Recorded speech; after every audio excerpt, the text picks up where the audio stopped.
সিস্টারের birthday, তবে কি gift দিবেন খুঁজে পাচ্ছেন না? তাহলে আজকের ভিডিওটি আপনার জন্য।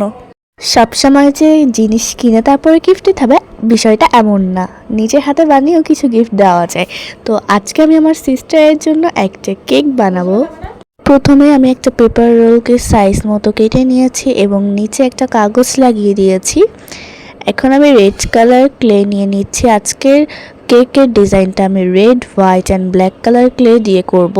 তো প্রথমেই আমি পেপার রোলের চারপাশে লাল কালার ক্লে দিয়ে লাগিয়ে দিচ্ছি। আমার ক্লেটা একটু বেশি নরম ছিল, যার কারণে আমার চারপাশে লাগাতে একটু সমস্যা হচ্ছিল। পেপার রোলের চারপাশে লাগানোর পরে এটাকে আমি হাত দিয়ে সুন্দর করে সেট করে দিব।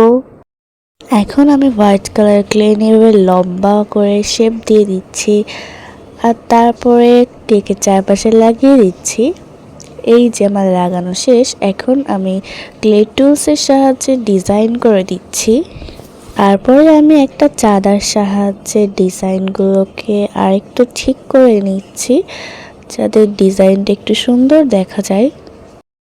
কার বার্থডে অগস্ট মাসে আমাকে কমেন্ট করে জানাবেন। এই ডিজাইনটা আমি প্রিন্টারেস্ট থেকে ইন্সপায়ার্ড হয়ে করেছি। এই ডিজাইনটা একটা রিয়েল কেকে ছিল, তবে আমি ক্লে দিয়ে একটা ফেক কেক বানিয়ে নিচ্ছি। এই তো কথা বলতে বলতে আমি নিচের দিকেও সাদা কালার ক্লে লাগিয়ে দিয়েছি এবং ডিজাইন করে দিচ্ছি। কিছু সময় আমার ভিডিও করাটা ক্যামেরার বাইরে চলে যাচ্ছিল, আসলে আমি বুঝতে পারছিলাম না, আমার কাজের দিকে একটু বেশি মন ছিল।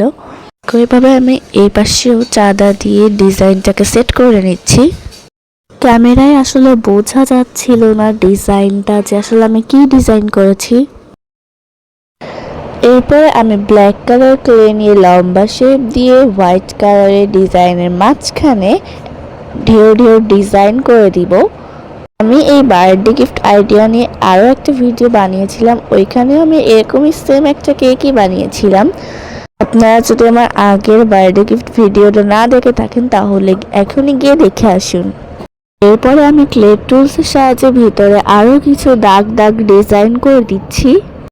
এই কেকটা আমার কাছে অনেক পছন্দ হয়েছে, মন চাচ্ছিল তো খেয়ে ফেলি, তবে এটা তো ক্লে তো আর খাওয়া যায় না। এই তো কথা বলতে বলতে আমি সবগুলো ডিজাইনই প্রায় কমপ্লিট করে ফেলেছি, কিন্তু এখনও উপরে একটা ডিজাইন করা বাকি আছে। তো উপরের ডিজাইনেও আমি একটু কালো কালার ক্লে দিয়ে উপরে এভাবে লাগিয়ে দিচ্ছি আর তারপরে ক্লের একটা টুলসের সাহায্যে এভাবে গোল গোল ডিজাইন করে দিচ্ছি। খুবই ইজি ছিল ব্যাপারটা। অ্যান্ড আমি মাঝখানে আমি আমার আপুর নেমের ফার্স্ট লেটারটা লিখে দিব। আমার এই কেকের কালার কম্বিনেশনটা কেমন হয়েছে আমাকে কমেন্ট করে জানাবেন। এখন আমি একটু হোয়াইট কালার ক্লে নিয়ে নিচ্ছি নেমের ফার্স্ট লেটারটা লেখার জন্য। তো এখানে আমি এস লিখব, আর এই নেম লেটারটা লিখতে আমার একটু ভয়ই লাগছিল, কারণ আমি এই ফার্স্ট টাইম ক্লে দিয়ে এস লিখব। তো এই তো আমার ডিজাইন করা কমপ্লিট হয়ে গিয়েছে। এখন আমি একটা কার্ডবোর্ডের উপরে এই কেকটাকে বসিয়ে দিব, না হলে তো কেকটা কমপ্লিটই হবে না। তো এখানে আমি B60,000 গ্লুটা ইউজ করেছি, আর এই গ্লুটা আমার কাছে খুবই ভালো লাগে, সব কিছুতেই আটকে যায়। তো এই যে এটাকে এখন আমি লাগিয়ে দিচ্ছি আর আমার কেকটা রেডি হয়ে গেল। এখন আপনাদেরকে কিছু সিনেম্যাটিক শ্যুট দেখাই। এই যে, তো এই ছিল আমার আজকের ভিডিও। ভালো লাগলে লাইক কমেন্ট শেয়ার করবেন এবং আমার চ্যানেলটিকে সাবস্ক্রাইব করবেন, আর আপনাদের বোনদের বার্থডেতে এটা বানিয়ে গিফট করবেন। আল্লাহ হাফিজ।